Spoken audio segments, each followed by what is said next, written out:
Hey there, welcome to That Dang Dad. My name is Phil, and tonight I wanted to tell you about some stuff I enjoyed that came out this year. I'm always trying to tinker with this format because I recognize that I'm one of 37 million YouTubers doing year-end lists, but I also know I personally enjoy these kinds of videos and articles because the pop culture landscape is so vast and overflowing, I find it impossible to keep up personally. I have found so many great games and movies and music from fellow creators talking about them, so I like to spread the love too. Tonight the gimmick is simple. 2 games, 2 albums, 2 movies. Not necessarily the best, not necessarily the highest achievements in their fields, but just ones I think you should know about. The names will be in the video description and the chapter titles in case you see something that you like. Anyway, enough dicking around. Here's some stuff that I liked from 2024.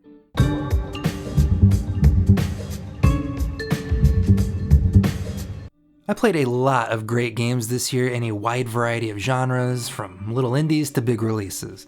And while I probably put the most time into Balatro, my favorite game this year was a turn-based strategy game called Tactical Breach Wizards, made by Suspicious Developments. In the game, you play as a team of wizards in a fictionalized urban sci-fi fantasy world, not unlike a Shadowrun kind of situation. Every character has a special domain of magic that gives them unique abilities. Jen has a flying broom, Zan can give characters an extra turn, and Banks can create a doorway to the death dimension and suck enemies into it. Levels play out like turn-based heists, with main objectives to complete as well as optional objectives that award bonus points which can be used to buy new outfits. Tactical Breach Wizards nails both the writing and the gameplay for me. The writing has this great sense of humor, it's wry and ironic, but without undercutting the reality of the world. The characters bicker and banter, and everyone hates Steve the Traffic Warlock, but there's a serious political plot happening, and it always feels urgent to the characters even when they're trading japes. The writing would have carried this game through mediocre gameplay for me, but luckily it didn't have to. I think this is one of the most smartly designed strategy games that I've ever played. For one, as I mentioned in a YouTube short I did about the game, I love how telling you the optional objectives up front causes you to really consider the map and your abilities and theorycraft how on earth you could possibly win in, say, 2 turns. The game will let you play it easy breezy, but its friendly invitation to go for style points is pretty enticing. The other mechanic I appreciate is that each turn can be rewound move by move back to the beginning until you actually commit to a turn. What this means is that you never accidentally use an ability or miss a shot because of a misclick or misunderstanding the rules. If you don't like the outcome, rewind and do something else. You still have to commit to a full turn once all your characters have used up their abilities, so you will have to live with the consequences from turn to turn. But having full control inside each turn really makes the game purely about your strategic skills, not your ability to read or click perfectly. Tactical Breach Wizards just did everything right. It made me laugh, the gameplay made me think, it was very satisfying to master it, and it let me play Pretty Princess Dress Up with the cast. 5 stars, run don't walk. The other game I want to talk about is a first-person, shooter is not the right word. First-person painter? Anyway, the game I want to talk about is called Ate, and it comes to us from Canadian developer Impossible. In it, you play an artist who's come to live in a little Montreal village for the summer. You walk around town, you meet residents, and you color in objects in the game world.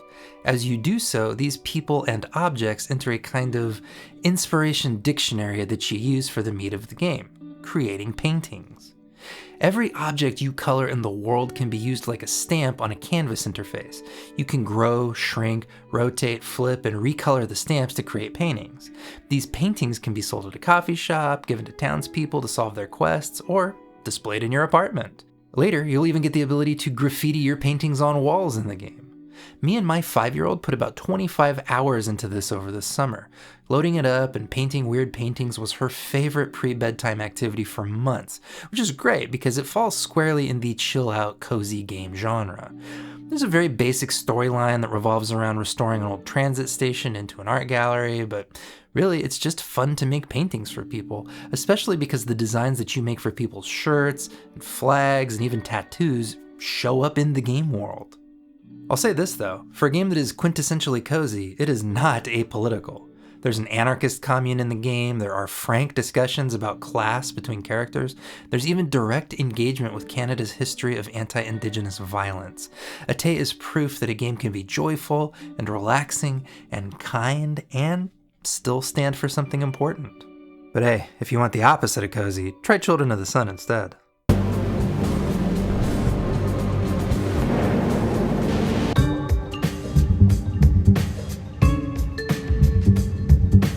Hey everyone, Dankthinny Dad Tano here, and yes, I already did this joke in my Bob Vylan video. I hope you're doing well. Anyway, while I love music, my status as a 41-year-old dad means I am not exactly at the forefront of popular culture. I still listen to albums I bought when I was a teen, along with a smattering of older artists I find interesting, like Billy Joel. Although, weirdly, my musical tastes were all over the place this year. I actually started to dip more into funk and disco for some reason. I'm not sure where that came from. That said, I do have 2 albums that came out this year that have entered the heavy rotation playlists on my phone, and yes, I am an old crone that keeps all his music as MP3s on his various devices. Deal with it. Don't pester me.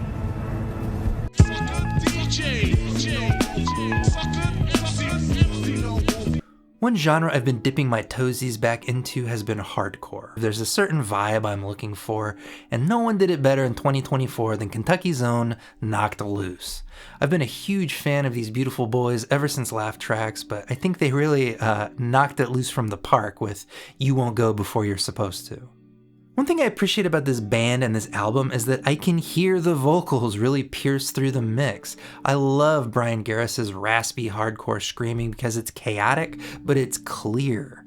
It's another nasty little instrument to join both the melodic guitar and the one that goes chunga chunga chunga chunga chunga chunga. I love all the switch-ups in tempo and density across the album. I think they really have some fun with rhythm. Plus, a special appearance by art metal weirdo Poppy, What's Not to Love. Check out Suffocate, I think it's a great example of everything I love about this band.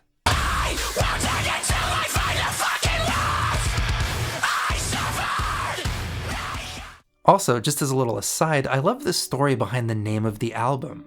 Apparently Brian Garris hates flying and he was having a tough time on a very turbulent flight a few years ago.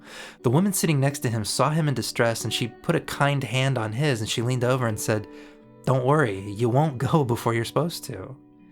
And while processing a season of loss and depression, those words kept returning to him as a reminder that if you're still alive, you're still alive. There's still time. There's still hope. And I just think that's a really sweet title for an album that has a song about cutting someone's tongue out. My other obsession this year is pretty tonally different. We must unfortunately leave scenic Oldham County, Kentucky, and hop on a plane across the pond to jolly old England. It's Tuesday, isn't it, Gav? Because I could not get enough of Dizzy Rascal's album, Don't Take It Personal. I've always been a huge fan of UK drum and bass, dubstep, garage, grime, and for me, this album just combines everything I like about UK electronica into one joyously filthy party of an album. If you only listen to one track from this album, I recommend the single How Did I Get So Calm? I had it on repeat pretty much the minute I heard it. It just really makes me want to shake my hips and bob my head and make like a stanky face. How did I get so calm? How did I get so calm and jiggy? How did I get so calm and brush my shoulders fam like it's no biggie? How did I get this drop? I wish I had the lexicon to explain what I like about this album better, but I guess, similar to Knocked Loose, I just found the sense of rhythm and flow on this album intoxicating. Like with Knocked Loose, when I listen to this album, I feel it in my body, this energy that wants to move and get in sync. Dizzy's rap flow dances and plays on top of these bouncing bass lines and these lurching synths. The whole thing is just so physical. Maybe this explains why I've dipped into funk and disco so much lately. Maybe I'm just enjoying music that electrifies the body. Maybe I just like how present that makes me feel. Music, man. Hell yeah.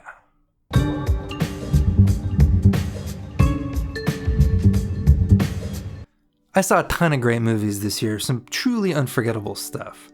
My top 3 this year are The Substance, Love Lies Bleeding, and Challengers, in whichever order upsets you the most, but I don't want to talk about them because I think you'll hear about them from plenty of other people, so let's talk about something else.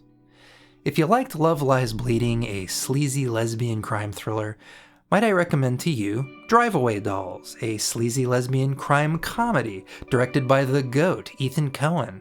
And if that doesn't do it for you, how about this? It was written by Ethan Coen's cool-ass lesbian wife, Trisha Cook. The film concerns nerdy introvert Marion and horny dipshit Jamie, two lesbian pals who decide to get out of town for a while by delivering a car from Philadelphia, PA to Tallahassee, Florida. In classic Coen fashion, they unfortunately find themselves delivering a car with a, unusual surprise in the trunk. A surprise 3 career criminals would love to get their hands on. Look, it's impossible to talk about this film without mentioning Fargo or Raising Arizona, and yes, if you like Fargo or Raising Arizona, you're gonna like this. It does the very Coen's thing of veering wildly between humor, sincerity, and really upsetting violence. I'm a sucker for that. But I'm gonna throw you a different touchstone for this one. If you like the Wachowski sisters' first film, Bound, you should definitely check this out. Even though it was directed by a man, I think Trisha Cook's work as writer and editor did a lot to elevate this into something way more queer than it otherwise would have been. And I think this deserves to be a cult classic because queer Coens is basically perfection to me. The other 2024 film I want to highlight is Monkey Man, written by, directed by, and starring the electric, the alluring Dev Patel. Monkey Man is the story of Kid, a bare-knuckle street fighter by day who spends his nights planning his revenge against the Hindutva political machine that destroyed his village. As he slowly infiltrates the city's seedy criminal underbelly, he learns the painful truth that no plan survives contact with the enemy. This was originally sold to me as Indian John Wick, but that really undersells the film, and that's something I say as a huge fan of the Wickiverse.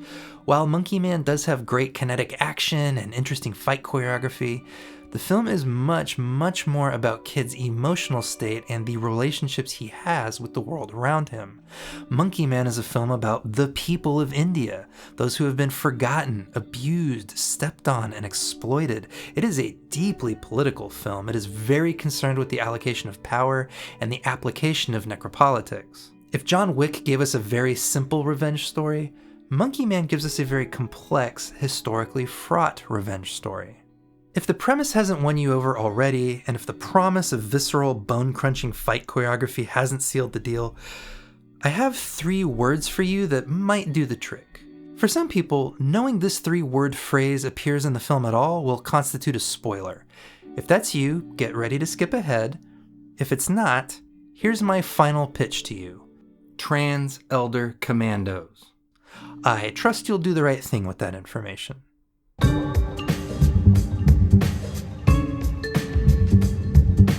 In conclusion, 2024 was a land of contrasts. Some good stuff happened, some bad stuff happened, and there was a bunch of in-between stuff that was neither good nor bad.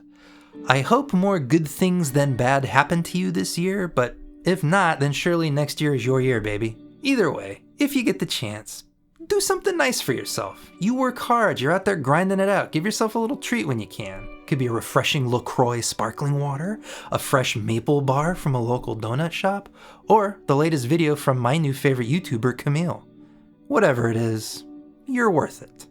Anyway, I hope you have a fabulous holiday season and a joyous new year. Take care of each other out there, and I'll see you around.